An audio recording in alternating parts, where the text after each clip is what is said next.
Every time I see that little movement at the end, the stickers that are out there in the lobby that some of you have on your phones like me, I end up doing it in my brain. So it's working. It's working. My name's Adam. I am the site pastor here, Adam Baker. It's a pleasure to be with you this morning. I hope you're well. I know that some of us, like Samantha had noted, are new to this space this morning. And I just want to say thank you for being here, for risking coming into a new faith community and checking it out. We know that it is not always easy to do so, especially if you're coming from spaces where you may have been hurt by church. And so know that we are praying for you and we're grateful for your presence among us today. We have been having a conversation that I'm excited to continue with you. Over the past several weeks, we've been talking about screen time, which is troubleshooting our relationship with technology. We've been talking about how this technology that we have so readily at hand, I literally have my phone in my pocket. We all tend to have something like that. But how that impacts our relationship with ourselves, also with God, and our relationships with one another. So far, we've been invited to pay attention to how much time we actually spend on our devices. Okay. Last week, we talked about the online culture of comparison and the effect that just being constantly available to social media, having it at our fingertips, can have a way of impacting and affecting the way we view ourselves, the way we view our bodies, even our worth, because of what other people post on Instagram and TikTok and other apps. That it's worth saying on the front end that I don't think technology is a bad thing at all. It's a tool we can use. It's actually pretty neutral. In and of itself, tech isn't inherently good or bad. It's just available to us, which means that human beings get to choose how we use that tool for good or ill. I always feel like that's a superhero thing to say. How will you choose to use? Yes. Anyways, but both the Bible and Jesus have a lot to say about how we use the tools that are available to us, even if technology is never mentioned in the scriptures. What we find is that both Jesus and Scripture urge us to use what we have in order to build meaningful, positive relationships with other people. I thought a lot about this earlier in the week.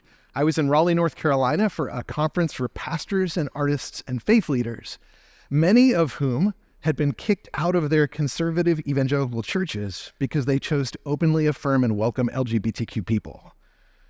And there were several hundred of us there, all kinds of different backgrounds and identities. There were men, women, and non-binary people, black, white, indigenous, biracial folks, people of color, gay, queer, trans, cisgender, hetero pastors, people who were freshly removed, like had just stepped away from very theologically conservative ways of thinking. And there were others who were so far removed from that they weren't even sure they'd call themselves Christians anymore. People all across this spectrum. But I noticed several things in common. One, we were all there because we were hoping that Jesus and the Holy Spirit could show us more of what being a part of a safe, inclusive, holy faith community can look like. That's the first part. That brought us together. And also, every single one of us had smartphones. Everybody. And I know because I saw people holding them constantly, looking at them, talking with them. I was following along with the hashtag for the conference, and sure enough, Twitter updates, Instagram updates, people using FaceTime to say goodnight to their kids, others taking notes as the speakers were sharing. I know I shared my location with my wife, so she'd know I'd made it to Raleigh, that I was there safe, which works out well for us. But if any of you purchased the new Taylor Swift album, it doesn't necessarily work out for ex-boyfriends. So just making note of that. Might be an extra bonus song on there. So my friends told me to find restaurants within walking distance. So I was on Yelp. I was hunting for places to eat. We even checked into our flights. We checked into the conference. We paid for our parking and our meals. We followed the schedule of what was happening. We found out more information about everything through the tiny supercomputers at the tips of our fingers, which is pretty amazing. So much of what we were doing with our devices was really helpful because it was even keeping us in touch with events that were happening around the world and with people that weren't with us there in Raleigh.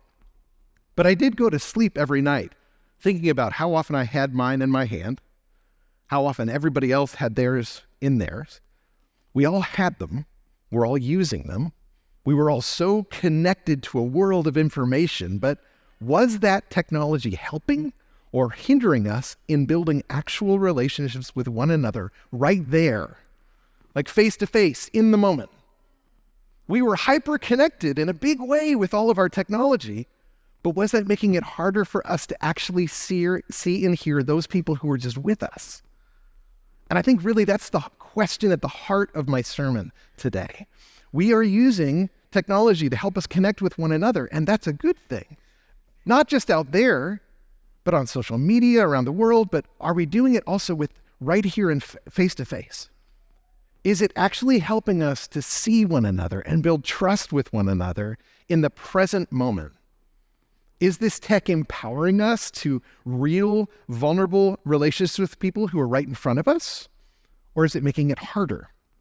And honestly, I don't think I have a clean, easy 3-point answer. I just want to make that clear on the front end. I'm still working through it, and I hope you'll join me as we try and learn more together.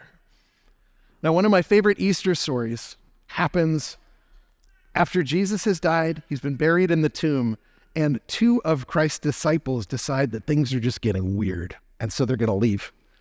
They had heard reports that the tomb of Jesus was empty. The city is in an uproar. People are really on edge, and they thought, if anyone who followed Jesus might be on the Romans' hit list next, we better get out of town. And so they are walking away from the city. I can see them looking over their shoulders, taking back roads. They're on their way to Emmaus, a town nearby. And a stranger joins them, is walking alongside them. Now, that's not super weird. People are traveling on the road all the time, strike up friendly conversations, but he asks them this direct question. He says, "What are you talking about as you walk along?" And they stop, and their faces are downcast.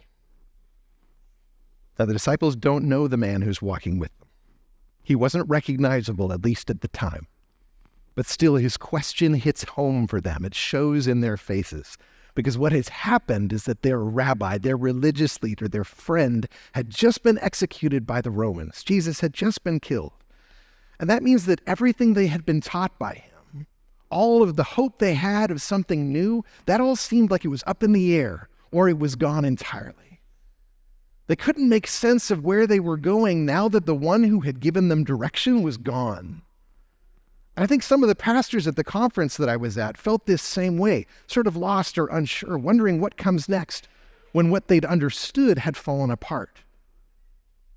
Something was interfering with the ability of these disciples to truly see who was with them. Maybe it was the weight of their grief and loss. Maybe it was the trauma of surprising and unexpected change. Maybe they were so focused on the immediate experience, walking on the road, that they couldn't really look up or look forward. They couldn't see what and who was with them. Whatever it was, it held them back from the present moment. It caught them up in a loop. It kept them from seeing who this stranger was that was with them. And when he asked them what they'd been talking about, they answered him. And the phrase that really hits home in their reply, it's in Luke 24:21. He's like, "What have you been talking about?" And they just stop and they look down and they say, We had hoped that something would be different, that it would be a different way. We had hoped. What happened to Jesus flipped everything on its head. And because of what happened, they didn't know how to move forward. And we can find this throughout the stories of the disciples and the people who follow Jesus in different ways, because there's this hype around who Jesus was. So much so that when the people who follow him, they have a way of thinking about him. This is what he should be doing. This is what he's going to say. This is the role we think he's going to fulfill. And when Jesus does what Jesus does quite often, he does something unexpected. He says something they don't expect at all. He preaches something that's challenging. And even those closest to him really had to wrestle with this. We had hoped that the Messiah would be like this, but he's like this. We had hoped that things would happen in this way. What are you talking about as you walk on the road? Well, we had hoped. Ever since the death of Jesus, these two disciples had become wrapped tighter and tighter in a deep sense of loneliness and isolation and fear, because the Messiah they had seen and known and loved, the man who knew and loved them, was dead and buried. And the weight of that had fallen over their eyes and over their hearts. It's a traumatic event. It's shocking news. That's all they could see. And they couldn't stop effectively doom scrolling about it. Now, I know they weren't using cell phones. I get this. But that's the metaphor that really makes sense for me in the moment. The death of Jesus was all they could talk about, all they could think about, almost like they were people on their phones flipping from one story to the next about the same event. And then when they found a new one, they were sharing those same stories, those memes, those TikToks back and forth with each other, connecting with more and more information about what had happened and how they felt and how others felt about it, but doing so just between the two of them. It had become almost a walking echo chamber of grief, loss, and horror. Each of them passively caught up in a loop of pain shared with each other. And because of that, they weren't just disconnected with the fact that there was a stranger with them. They were numb to what was actively being offered to them by the person who was right there with them. If this sounds or feels familiar to you, it should. With the tech we have, we are both the most connected people in all of human history, and somehow those who can feel the most isolated and alone. The tools of technology, this is social media, but it's everything else too, they can be used to actively encourage these incredible new connections.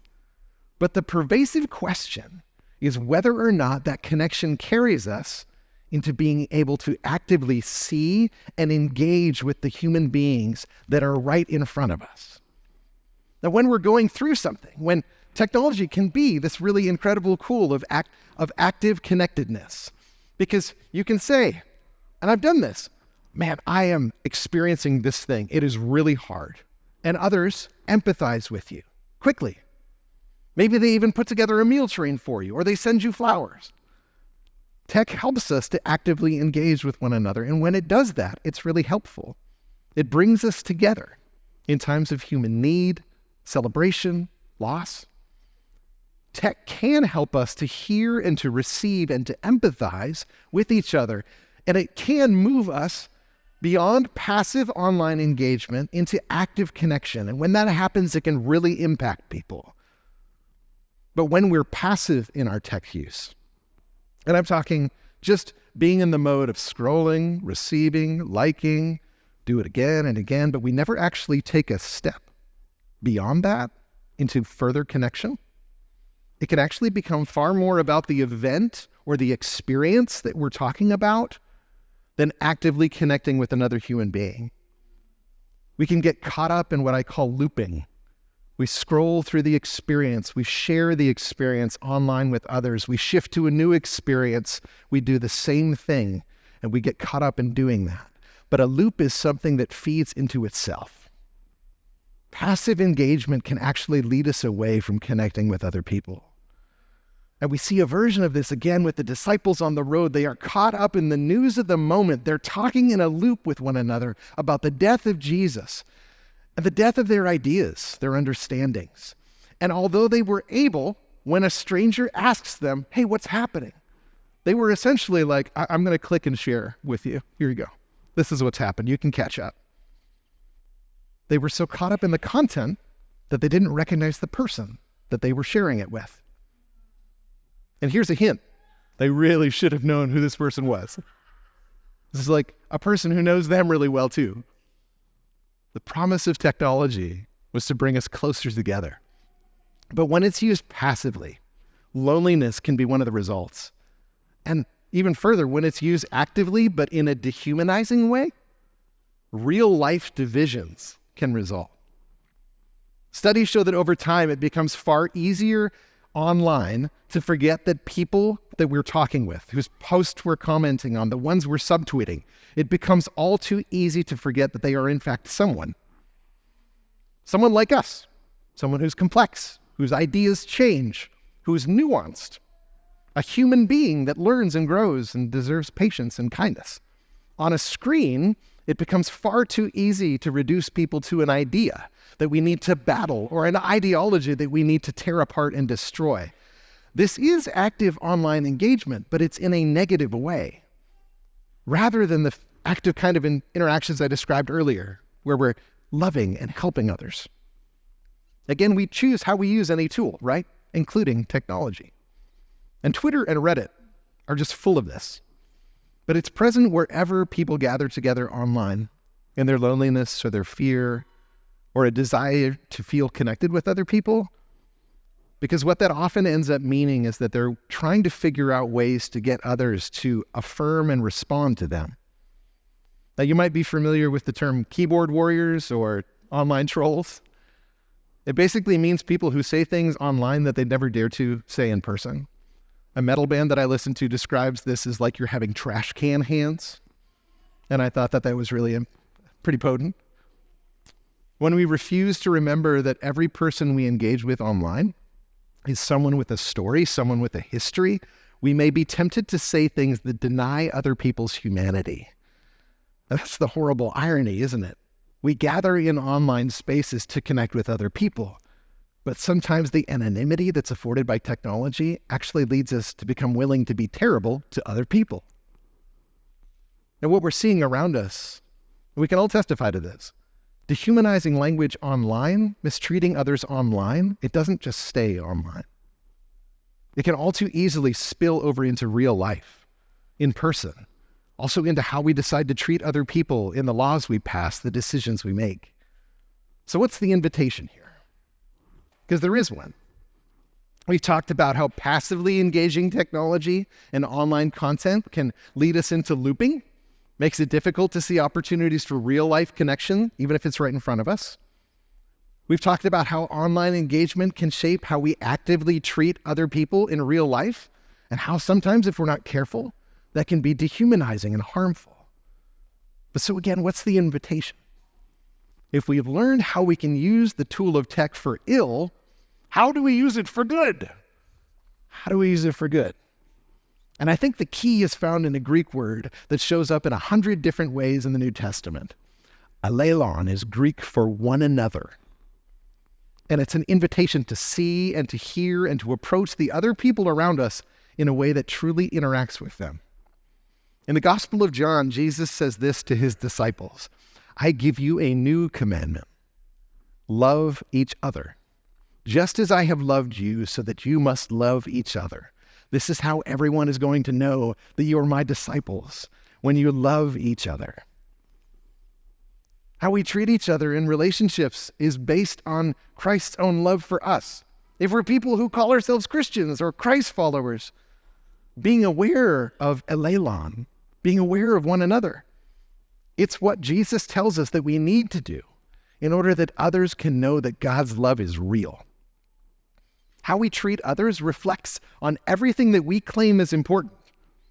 I find myself thinking about this a lot when I'm driving.